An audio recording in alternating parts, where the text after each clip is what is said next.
The warning light on the security scanner blinked a harsh red, refusing to let Nora into the office she had built with her own sweat. There was no welcoming beep, just the silent rejection of a plastic card she had carried for over a decade. The young guard at the desk, clearly out of his depth, shuffled some papers and mumbled about system updates. Nora simply offered him a polite smile and turned away without a single word. Inside her old cubicle, a fading yellow sticky note still clung to the side of her computer monitor, telling her to keep pushing forward. She had scribbled that note during a brutal system crash back in the winter of 2018.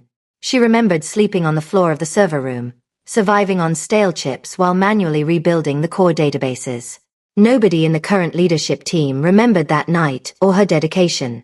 Before she had even brushed her teeth that morning, Nora had remotely patched a critical memory leak that had been quietly throttling customer dashboards. The new division head, a man named Sterling who preferred wearing branded hoodies to understanding actual infrastructure, had not even noticed the slowdown. Nora solved it in 10 minutes, logged the fix in a quiet repository, and packed her usual lunch for the day. She drove to the office with her favorite ceramic mug, still holding on to the faint hope that someone might appreciate her hard work. By the way, if you are enjoying this story of corporate reckoning, please take a second to subscribe to the channel. It is completely free, supports our team, and ensures you do not miss our next narrative. Now let us get back to the moment everything began to unravel. By 8:30, Nora had already cleared the system queue and flagged several poorly written database queries from the night shift. She was quietly eating her lunch at her desk when a calendar invitation popped up for an urgent meeting in the main boardroom. The invite did not even address her by name, listing her only as legacy staff. She walked down the glass hallway on the dot, ready for whatever corporate theater Sterling had prepared. Sterling was leaning against the polished conference table, looking like a man who spent more time practicing his posture in mirrors than reading technical documentation. He did not offer her a seat, nor did he look her in the eye as he began his carefully rehearsed speech. He spoke about strategic restructuring, optimizing operational costs, and moving toward a more agile team structure. Nora listened to the empty buzzwords, realizing she was just a budget line. He slid a neat white envelope across the glass table toward her, his hand trembling slightly despite his confident tone. Nora opened the letter, scanned the clinical termination language, and focused entirely on the signature at the bottom of the page. Sterling Vance, Managing Director. She slid the paper back inside, gave him a brief nod, and told him she understood the situation perfectly. Sterling blinked in surprise, expecting tears or anger. The human resources representative stood by the door, looking incredibly uncomfortable as she prepared to escort Nora out of the building. Nora calmly gathered her coat, leaving behind the server keys she had carried for 15 years without looking back once. In the elevator, she caught her reflection in the polished metal doors and did not see a victim. Instead, she saw a woman who finally had the perfect opportunity to reclaim her power.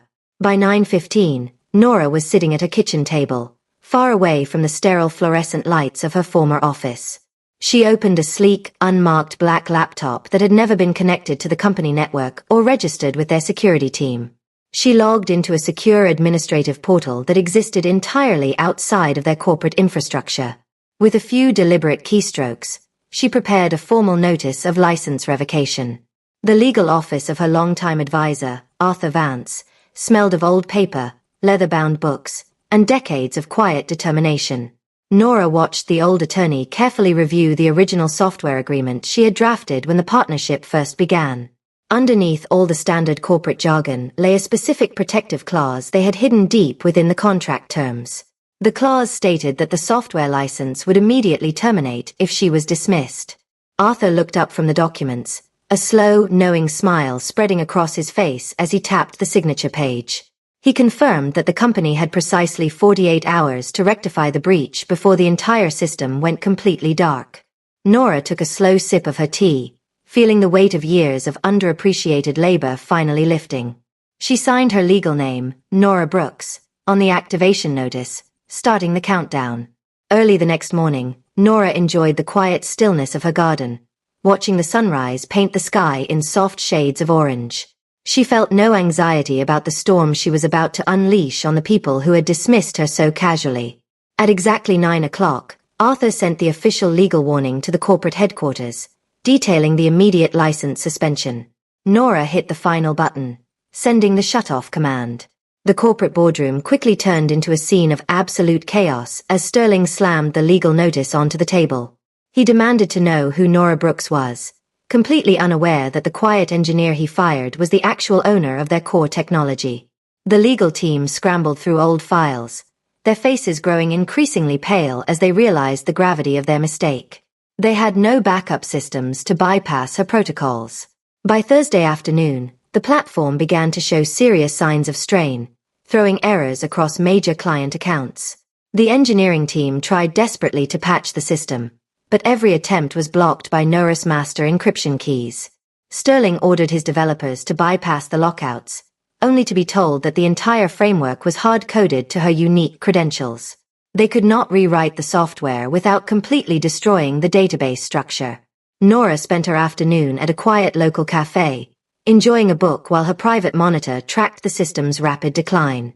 She received several desperate phone calls from Sterling, which she promptly ignored, letting them go straight to voicemail. His messages shifted rapidly from forced friendliness to angry threats, before finally dissolving into desperate pleas for a compromise. Nora simply forwarded the recordings to her lawyer, refusing to engage in their frantic attempts. By Friday morning, several of the company's largest clients had already paused their contracts, citing system instability and security concerns. The corporate board met in an emergency session, quickly deciding that Sterling's reckless decisions had put the entire firm at risk. Before the business day ended, Sterling was quietly stripped of his authority, leaving the company in complete disarray. Meanwhile, Nora was already signing the lease on a beautiful new office space. As she walked into her new office, Nora felt a deep sense of peace, looking out at the city skyline through the large windows. The gold lettering on the glass door simply read Brooks Insights, marking the start of a chapter written entirely on her own terms. She had spent 15 years building someone else's dream in the shadows, but she would never be invisible again. The lights had gone out on the people who underestimated her.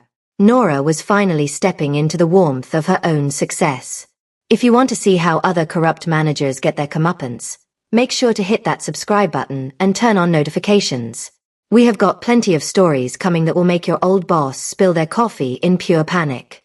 Thank you for listening to this tale of quiet, brilliant revenge, and we will see you in the next video.